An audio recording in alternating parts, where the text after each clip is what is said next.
Pittman and I am the trials engineer for the Shannon class project.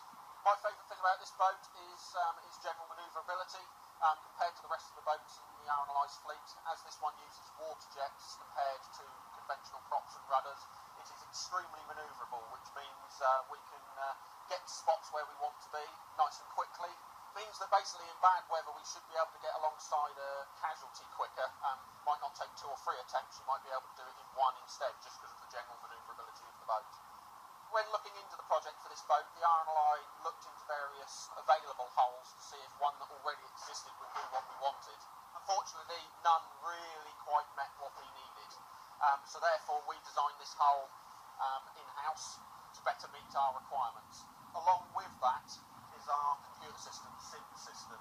From this screen, I can monitor most of the boat systems. So you have got engine screen in this case, so therefore we can look at